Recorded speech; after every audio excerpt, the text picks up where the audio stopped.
Hey there. So I'm currently browsing around on the AI Agent Store website, like we always do. And I stumbled on this page for a multi-channel AI sales development rep. It's called Sacha Omon. Oh, yeah, I saw that one. It's pretty wild what it claims to do. Right. Like, our goal today is to really figure out how this agent converts inbound intents into a qualified pipeline, 24/7. So, okay, let's unpack this. Yeah. Imagine your top sales rep, right? Yeah. But they speak, I think it said, over 40 languages fluently. Yeah, 40 languages, which is just crazy to think about. Exactly. And they respond to every single inbound lead in under 30 seconds. Hmm. It doesn't need coffee. It's operating on website chat, WhatsApp, phone voice calls. It just doesn't stop. And doing all of that simultaneously. But, usually when you have something handling that many languages across all those channels, something gets lost in translation. Or the AI just hallucinates a product feature you don't even sell. Which is a total nightmare. Hmm. So how does it actually manage all this without, making things up? Well, that comes down to the architecture.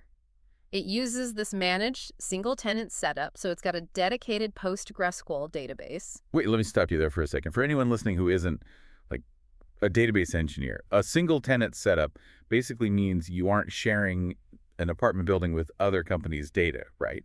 You get your own isolated house. Exactly, yeah. You're using your own OpenAI key, so that data isolation is absolute. But the real magic preventing those hallucinations is RAG, which stands for Retrieval Augmented Generation. Okay, so it's essentially putting blinders on the AI. Like instead of letting it just wander the whole internet to guess an answer, you lock it in a room with only your company's approved knowledge base and catalogs. That is a perfect way to put it. Because it's strictly confined to the exact rules you teach it, it literally cannot invent a fake discount. And what's fascinating here is that mechanical restriction is what drives the actual value. Right, because you can actually trust it. Exactly. It maintains such precision that it hits a 78% autonomy level. 78%. I mean, that's massive. That means it's doing way more than just, saying hello and taking a message. Oh, far more. It's actively qualifying those leads against your specific business rules. If a prospect hits the right criteria, Sacha Omon just instantly checks availability, proposes time slots, and literally books the meeting directly into the human sales team's calendar.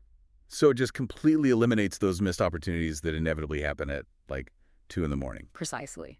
But wait, I got to push back on this a bit for you listening, because if this AI can actively qualify leads and handle objections and book meetings, I mean, what exactly is the human SDR supposed to do? Are we just automating entry-level sales out of a job? Yeah, I mean, it is a super valid concern, but the setup really points toward optimization, not outright replacement. Sacha Oman is doing the heavy repetitive lifting, answering the exact same pricing questions all day. Right, so it's acting as this massive intelligent filter for the junk. Exactly. It hands off only the highly qualified, like, ready-to-sell leads. So instead of grinding through unqualified volume, the human SDR gets to focus entirely on high-value conversions. That makes sense. It's shifting the workload. Yeah, and it brings up a really interesting question for you to ponder. If an AI can instantly process initial objections and book meetings in 40 languages all at once, well, the human edge is no longer about speed. Right, it can't be about speed or language anymore. So how must human sales roles evolve when your only job is closing and navigating those really complex emotional relationships? Wow, yeah. It fundamentally shifts sales from a numbers game to just pure psychology. Well, if you want to see the page and check out Sacha Omon for yourself, just head over to aiagentstore.ai. Thanks so much for joining us, and hey, a huge thank you for rating the podcast. We really appreciate it. Catch you next time.